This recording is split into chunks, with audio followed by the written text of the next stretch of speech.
Hello, America. Welcome to Most Wanted Topics. I'm Kevin Dennison, broadcasting to you from our store, Most Wanted Comics, and we're talking about everything comic books, pop culture, and anything else we want to talk about. Atomic Tommy, how you doing today?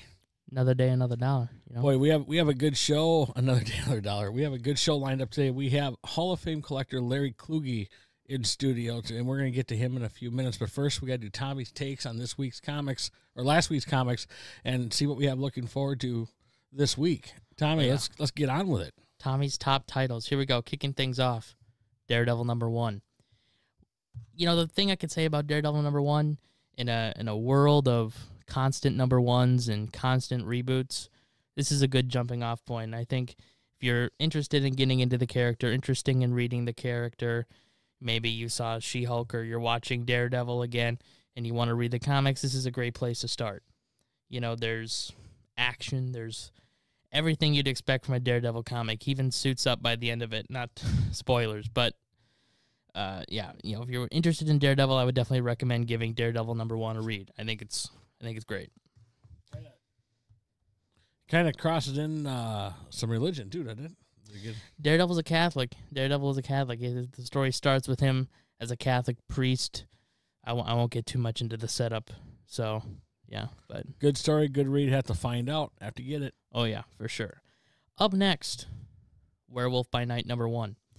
You know, this week really kind of kicked off Marvel and DC and their more Halloween spooky themed stories, getting ready for October and the holiday. And this is no exception. This was a fun read. You know, what I will say is I really liked how the art moves in and out of black and white. You know, the black and white's really shown in the monsters, and you know, the scary gives sort of that scary vibe, but then it switches back to color, and I think that's really cool. But yeah, you know, it gets me into the mood for Halloween. I like Halloween. All right, what else do we have? Finally, the book I want to talk about, Batman and Robin #1. I mentioned it last week, and I was really looking forward to it. And while the art does leave some to be desired, I think the story is off to a good start, and I am interested to see where it goes. All right, cool. Just some house cleaning tips before we get on with our interview with Larry. September 30th is just around the corner, and we want to remind you to be here because Kenneth Rockefort will be here at Most Wanted Comics, signing autographs, promoting his book, signing comics, doing sketches. So make sure you come out September 30th. He'll be at the shop from 10 a.m. to 4 p.m. So make sure you get here. Anything else you want to add, Tommy? Yeah, let's talk about some books coming up this week. Yes. Let's talk about some books coming up. What's coming out Wednesday? Well, coming out this week, one of the things I'm looking forward to the most, Green Lantern War Journal #1. I'm a John Stewart fan. I'm a Green Lantern fan. Anything John Stewart, you can count me in. I think it's going to be great. Another title coming out that I think is going to be really cool, Wolverine vs. Predator. Everybody likes Predator. Everybody likes Wolverine. Going to be a great matchup. It's going to be a really fun read. And I think another big title, Wonder Woman #1, Dawn of DC. I'm looking forward to checking that out. Could be fun. We'll see. Perfect. Well, we got a lot to look forward to on Wednesday. We'll see you guys here on Wednesday. And coming right up, we'll meet Larry, everybody. All right, with us today, a special guest, which we kind of preluded to earlier in the broadcast. We're very excited to have him. Local boy, Hall of Famer, Larry Kluge, Hall of Fame collector for Most Wanted Comics. Larry Kluge, everybody. Larry, how you doing today? I'm doing well. And my nickname is Wizard, if you so inclined. Oh, boy, Wizard. Okay, so we got Wizard with us, Hall of Fame collector Larry Kluge, the Wizard of all things comic book related. And I got to tell you, Larry, you've been collecting a long time. When did you start collecting comics? Mid-50s. Mid-50s. What got you into comic books? Well, being out in North Dakota on a farm, there wasn't a whole lot of excitement, so whenever we went to town and stopped at the local restaurant, they had a wall of comics. And I would say, I need that, I need that, I need that. And my aunt always encouraged my folks that should get stuff for them to read, so they obliged. Perfect. And there was no budget set at the time? You were able to get what you want pretty much? Well, probably a couple books at a time. I mean, it wasn't like I could go in and, bring my wheelbarrow and take out a ton of stuff. And at that time, I was happy to get, 2 or 3. 2 or 3 kind of. What did you start with? Was it more superhero related? Was it?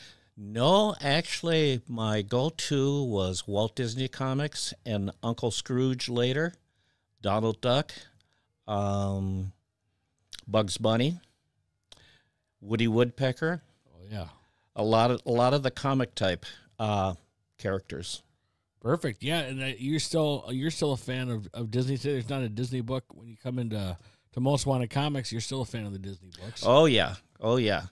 Always Especially the Carl Barks. Carl Barks books, your favorite? Yep. And who's your favorite character? Are you like a Uncle Scrooge? Are you Donald Duck? Are you? I was really into Uncle Scrooge because Carl Barks did a wonderful job of coming up with great stories, underlying themes, and backstories. I mean, he had the Big O Boys, he had the giant machines chopping down the trees that Scrooge had hid his money in.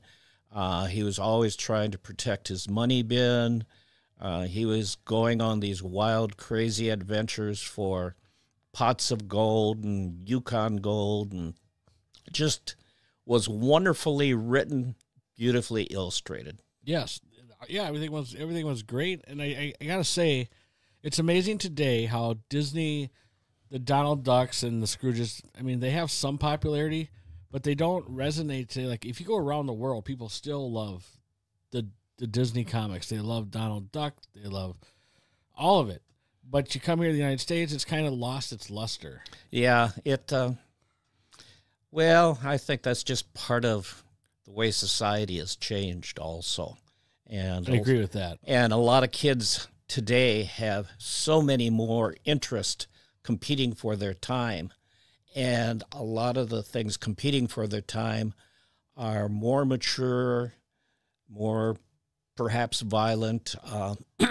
So they probably kind of look down and frown on, ducks and Bugs Bunny because that's beneath me, Adventures. Yes. Yeah, I still think it's great. So you got into Disney comics when you're young. It really helps you learn to read. Then what did you kind of move into from Disney? Mystery in Space, Adam Strange, Strange Adventures. I love science fiction, and it was the height of the space race type situation, and there was always good stuff. And eventually, the Fantastic Four went into space and came down, and lo and behold, they had all these weird powers. So, wow, it was cool. It sounds cool. I never read Adam Strange. I want to go back and read some of that. Did they tie in? Do they do a good job tying into the times in the real world versus the comic at all? No, it was it was its own reality. It was its own world. Yeah, okay. And they also had another one called Space Taxi, which was kind of interesting. He got into weird adventures with aliens and cosmic beings and desperados. Wow. And then aliens, of course, in the mix. Oh, yeah. You always had some. I remember there was one strange adventures that had a couple of giant-sized aliens with butterfly ears, and they had big nets that they were scooping up people with. Wow. Collecting people. I don't know if they pinned them into their collection or what, but...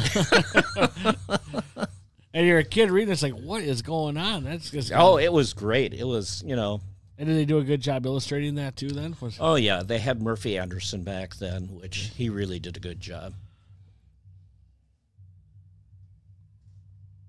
Yeah, that's a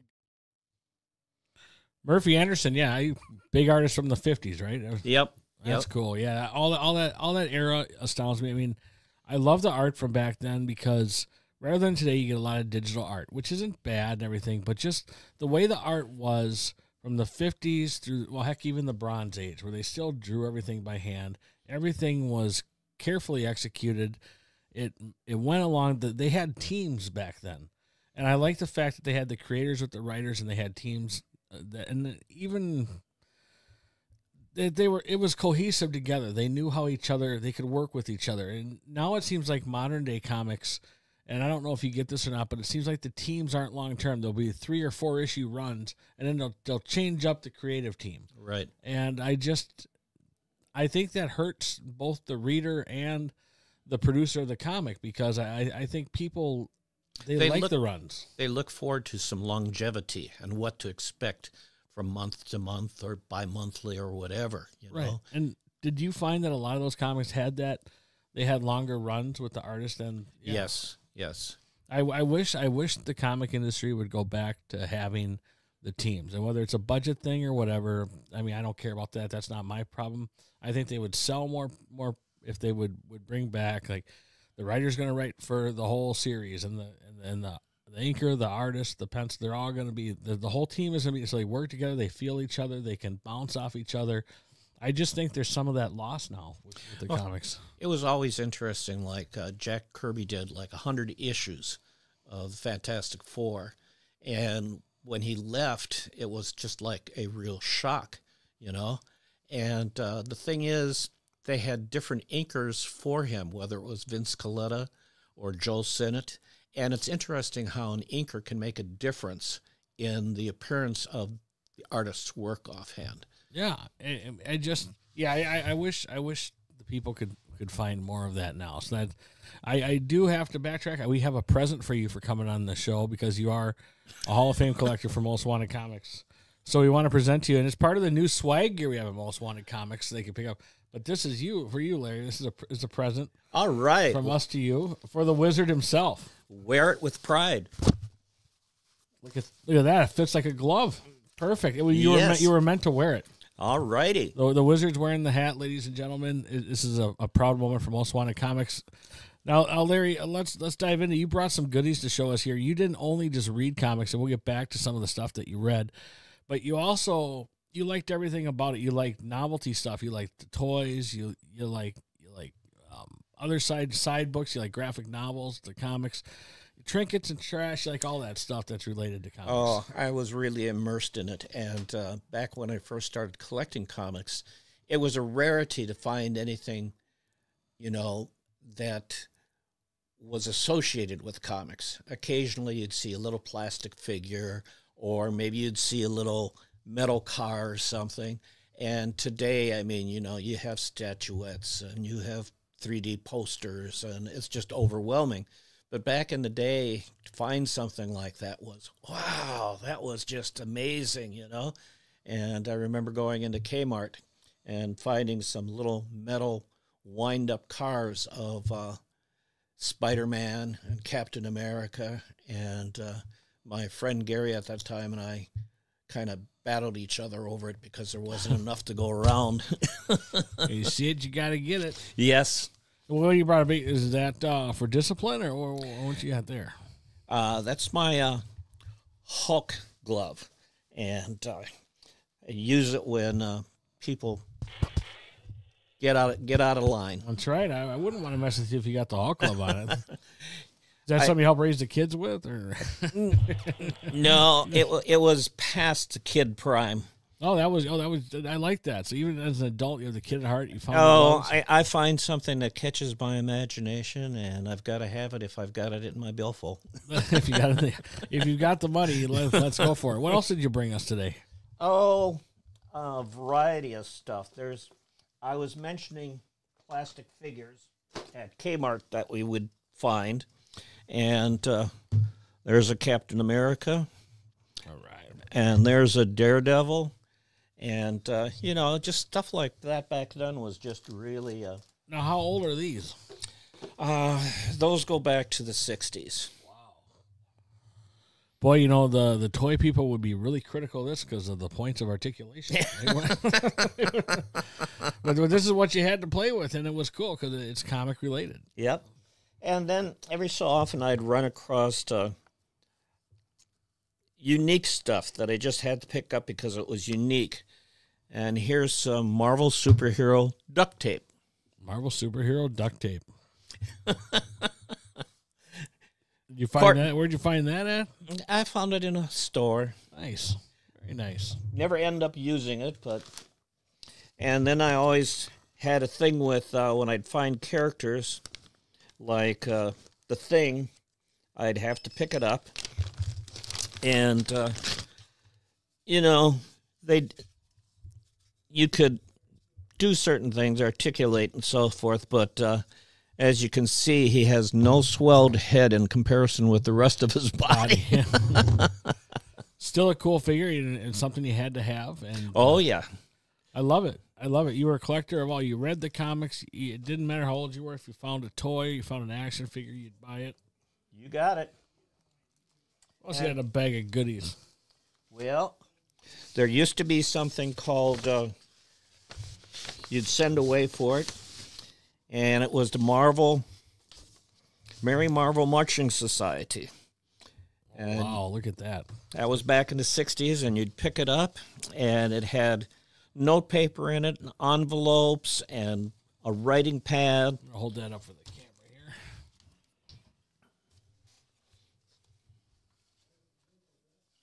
So right there, you had note paper, envelopes, yep, stationery. Wow, that's pretty cool. So you had to mail away for this. How did Yep. you get the info to mail away? Was it in stores or? No, it was actually listed in the comics. Oh, okay. They used to have ads in there for I didn't dig that stuff out, but they used to have plastic pillows that you would inflate and blow up. There was one of Spider-Man, and there was one of Captain America, and Wow. and then they had T-shirts that they sold through the comics. They had I got the Hulk sweatshirt, and I got a Doctor Strange T-shirt, and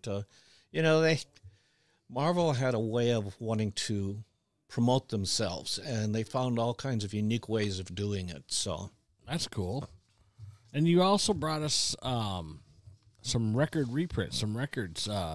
yes, Those are pretty cool. A lot of people don't know about those, and it's kind of cool because they're still of the era. And when first appearances came out, like Spider-Man or Avengers 4 with Captain America, they did these reprints. Tell us about these record reprints. well, what it was is you'd get a record, and you'd get a copy of one of the issues. Like in the Avengers, you got the issue of the Avengers and Captain America coming in, Silver Age. and Spider-Man, and then what would happen is the record would actually have someone reading the comic to you. Wow.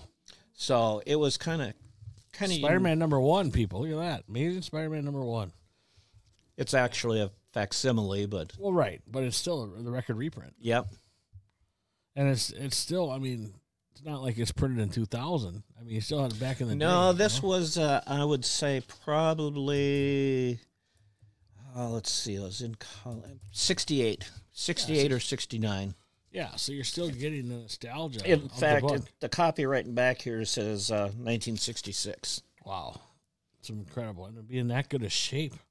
Yeah, that's one of the things. I always opened the side so the plastic would stay intact, and Very it's nice. one of the things as a collector you always. You just don't see these anymore. These are pretty awesome.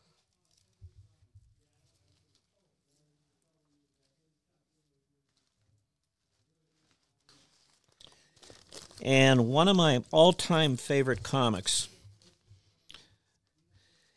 and it only lasted in a run of 6 issues, was Cosmo the Merry Martian. Cosmo the Merry Martian. And there's another one on the back side. Do you remember what year this was? Oh, well, we can certainly tell you quite quickly. And they actually, a few years back, they tried reviving it. 1959. Wow, 1959. They tried reviving Cosmo, but they updated it. And because they updated it, it just lost all the gestalt of the original one. It just, and I don't even know how many issues it lasted. I picked up the first issue and looked at it, and I just kind of said, nah. It wasn't the same. It wasn't the same. So you're a Disney fanatic still, and Oh, you brought yeah. some- you have to have Disney in the bag of tricks. I always loved Uncle Scrooge. mainly because the stories are great, the art was great, and I loved Carl Barks. Carl Barks did such a good. This one is actually done by Don Rosa. Don Rosa. Yep, the modern equivalent of Carl Barks. He did an excellent job in the recent reruns of them. Yeah, he still makes the circuit at the big conventions. It's fun to go get his autograph. He is such a good guy to talk to. He will sit and talk to you while he's drawing a sketch. He's just a great resource of knowledge. I'd love to meet him. Yeah, we'll have to get you down to Kansas. He always goes to Kansas City Planet Comic Con. We like to talk to him there. I have lots of stuff by him. And I can't read it, but every so often I pick up weird stuff like European comics, and here's a Japanese comic I picked up. And wow. You know, it's just fun. You page through it, and obviously the Japanese, everything reads backwards. Yep. Like anime. Yep. And then obviously I got into underground comics, and there's all kinds of weird variations on that. Robert Crumb was very, very popular. And I was more of a Marvel fan, but I always loved getting the 80-page giants by DC because you seemed like you were getting so much for your money, and there's all kinds of interest and variety. This is the best show and tell ever. This is like third grade show and tell. Bring your study. I mean, you can't compete with this. What am I going to bring out? We have some good series to show, but nothing competes with this stuff. And Challengers of the Unknown. Now, this is a reprint, but the reason I really enjoyed the first couple issues of that is before Jack Kirby went over to Marvel, he started out with the Challengers of the Unknown. Ah, nice. And, you can kind of tell his style from, the dino down there.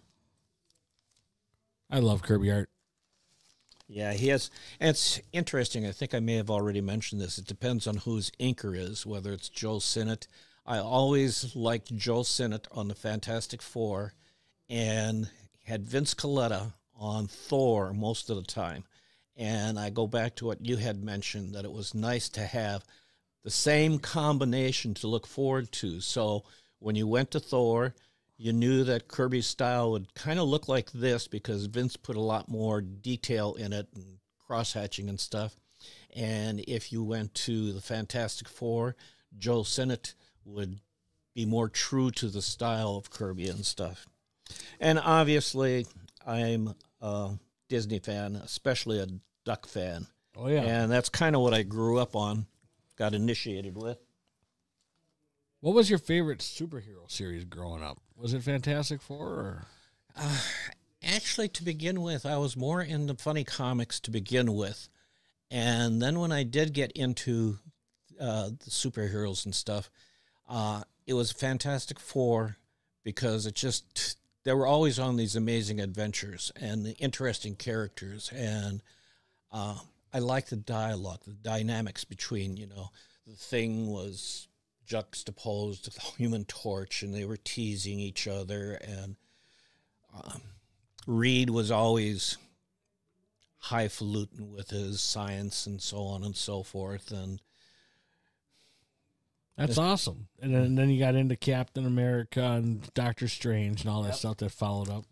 And there used to be a time, you'll notice, at least in my neck of the woods, Mighty Mouse, my neck of the woods back in Dakota, retailers would get a refund on magazines and books if they returned the top half of the magazine. Oh, to prove they didn't sell them? Or? Right. Okay. And then they'd end up and repackage them and sell them at a discount, like $3 for a quarter or something like that. Oh, jeez. So. Don't destruct your comic books. No. They all deserve a bagging board. And one of the things I used to enjoy back in the day was the companies put out things for the holidays. Yep. You'd have an Easter one, you'd have a Christmas one, and I especially loved Halloween ones. Oh, yeah. And you'd get all these different stories, and they all centered around that type of thing.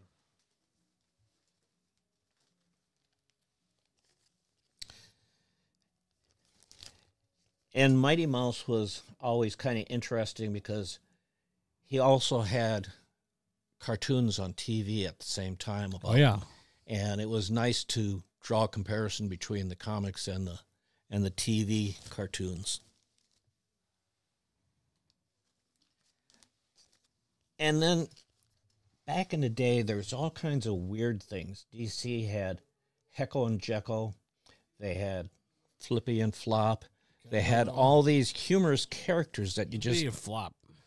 Love that. What? Wait, this is all the 50s, right?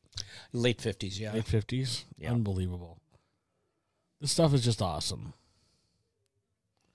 Now, you also like horror comics, too. Oh, yes. I love horror comics. I got into that.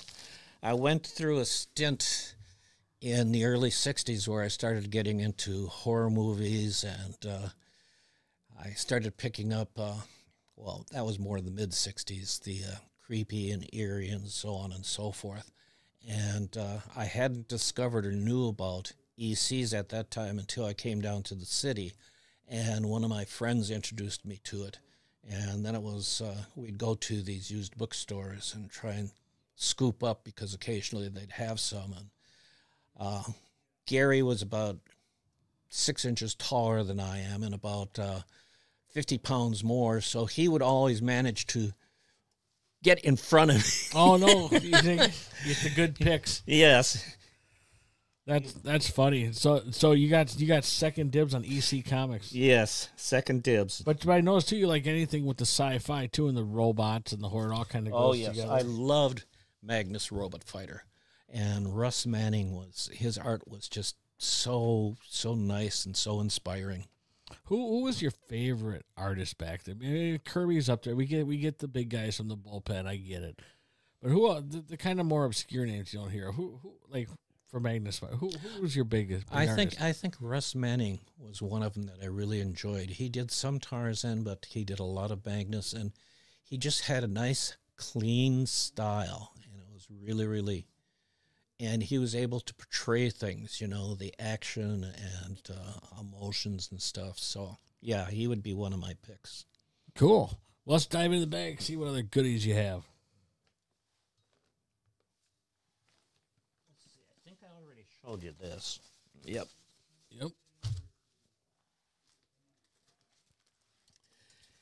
And unfortunately, I didn't get a chance to save a whole lot of them. But I'll hold that for you. There was a lot of funnies back then that I really enjoyed. But well, Woody Woodpecker, you can't go wrong. I used to watch the cartoon when I was a kid. I loved Woody Woodpecker. All those, I tell you what, Chilly Willy, Woody Woodpecker, yes. Mighty Mouse. I loved Chilly Willy. And then I noticed here you brought the big comic. What's with the big giant comic? I don't really see that too often. That was a one-shot that they produced, and we're going to try and see if it would take off. And it was interesting because it had a series of different stories. Like there's one by Wally Wood. It was a character that he produced called Radan. And, it was just all these different characters. And so more stories into one book. Right. And here's one of Wood's characters. I think he owned his rights on this one because when he produced his own magazine called Wits End, he would have Odd Bodkins back in that. But yeah, it was nice because it was a variety of different artists, different styles and jokes and stuff. But again, it was one of those one-off type situations where, That's there was awesome. one issue, and unfortunately, apparently it didn't make enough to get people to continue. No, that when was that? Was that in the 60s also? Late 60s, I think. Probably 68, 69. It's a 67. 67. Yep. That's pretty good. Larry, I have to tell you, you are a wealth of knowledge, and we're going to have you back on here for opinion. Today, now let's go over to Modern real quick before we wrap the segment up. modern day, what do you like to read nowadays? I'm pretty eclectic. I like reading a lot of graphic novels. Okay. I find that a lot of the current comics, they're just continued stories, and I like to have something with a beginning and end, feel that I've, got a grips on it. I do occasionally pick up new ones offhand. Like I said, I like the Don Rosa Disney ones that he did. Mm-hmm. And,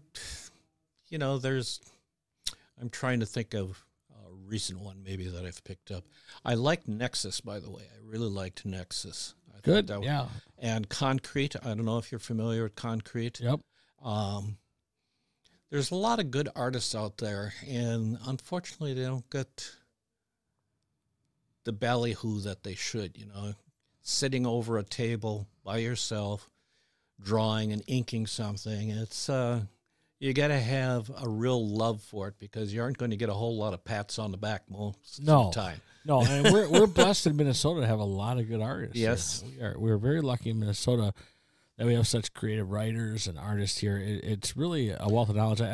And you do a good job of spotlighting people also. I really appreciate that, bringing them in and having signings and drawings and stuff. We try to not only sell to the public, of course, because we are a business, but we do try to educate. Like, I love this thing because I hope now that they've seen you on our channel, and I hope when customers come in and they see you hanging around our store, because you have to remember, Larry is a Most Wanted Comics Hall of Fame collector. He is at our store. He's willing to answer questions. He loves talking to you. If you have a question, feel free. You are so approachable, and you are a wealth of knowledge. And I hope people take advantage of asking your opinion, because you are just so knowledgeable, and we really appreciate it here at the store. You even helped me. You've helped Kent, and when you're helping icons over here in the business, it's you're an icon too. I mean, it's just great that you're a wealth of knowledge, and I really appreciate you coming on today. Okay. And you're willing to come back again, and we have more questions for you, right? At any time. We're going to have a wizard segment where we bring in the wizard for commentary. So, hey, first run, I appreciate you coming in today. My pleasure. We'll do more of these. I'm glad you had fun. It was interesting. And thank you very much. All right. You have a good one. You too. Shalom.